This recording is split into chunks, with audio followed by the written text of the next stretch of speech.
Alright guys, so let's talk about V-Lock batteries, and more specifically, this little bad boy here, which is the KameTV Mini 99, which may look pretty small, but seriously, this is probably the only battery you're ever gonna need.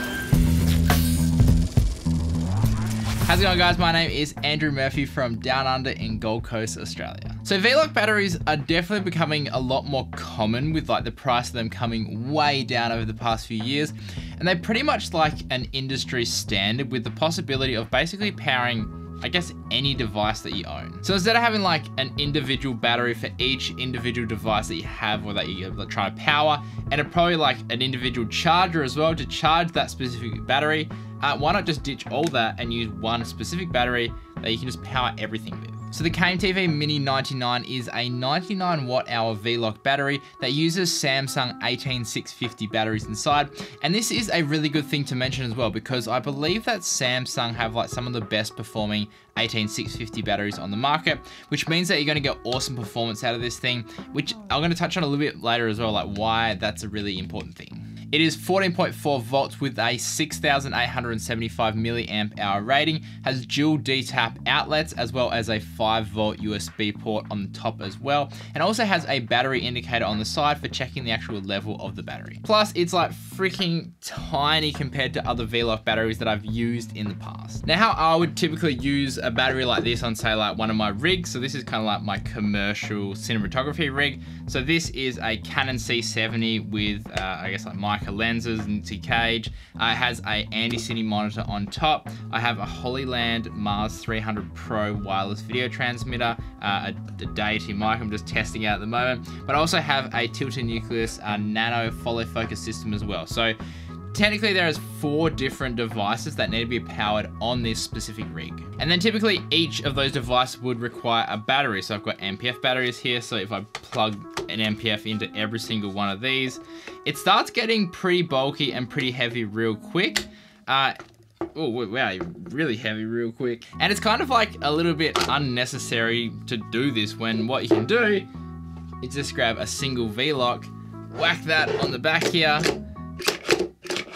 get on there, and then basically just run cables from this one battery to power every single device from the one source. So not only does it make the rig a little bit lighter as well, because you're not having as many batteries, but it makes it a little bit more compact as well, because you're not having all these big batteries actually hang off everything. And the best part as well is running everything off a single source, is that say you're filming and the wireless transmitter cuts out or the focus system cuts out, like if only one device cuts out because the battery on that specific one is dead, then you're probably not going to know if that's going to happen until someone tells you. So you might be like in the middle of a take. Whereas say if you've powered it all off the one battery and your monitor dies or your camera dies or one of the device dies and you notice it, you know that everything's going to cut out at the same time, and you know you just need to replace the one battery to get started again. So now to actually power all your devices, you're going to need a bunch of D-tap cables, which is essentially like this weird little 2-pin plug that will go straight into your battery. And I've got a bunch of D-tap to DC, because a lot of stuff takes the DC in. And essentially then you just run all your cables from your battery to your different devices. One thing to note but is that because the KameTV Mini 99 only has 2 D-tap outlets, you are going to need something like this, which is a D-tap splitter, and it will take, it'll take 1 D-tap outlet and will turn it into 4, which is really, really cool if you need to like power multiple things or more things than you have outlets on your actual battery for. And you can basically get a D-tap to whatever cable. Like these are quite expensive, I do have to say. I've managed to find a few cheaper ones, which I'll link in the description below, for like D-tap to, it seems like it's actually quite thick or quite solid. Like, not that I would recommend dropping any batteries because it's quite dangerous, but I'd say if you did accidentally drop this, I'd say it would actually hold up quite well. And then also having the little battery indicator on the side is a really handy feature just to quickly check it. So if you like need to see which ones are charged or which ones are dead, quickly check it, throw it on charge, so much quicker. The only thing I did notice when I first got these was that the D-tap outlets like weren't quite centered. So the first few times that I tried to plug into it, it was quite hard. It seems like now they've kind of like either twisted or centered themselves, so it's quite easy to put them in now. But just thought I'd mention that because that is something that I actually had an issue with when I first started using these batteries. Now, being 99 watt hours means that it's perfect if you are traveling on planes with these. Well, in Australia anyway. I know that the max that we can actually fly with in Australia is 100 watt hours. So this is perfect to take if you are traveling for work. And it's just like, I feel like 99 watt hours is a good kind of like size because it's not too big. It's enough juice to power like your whole rig for like hours on end sort of thing. So I actually really like the 99 watt hour just size to, I guess, like power ratio.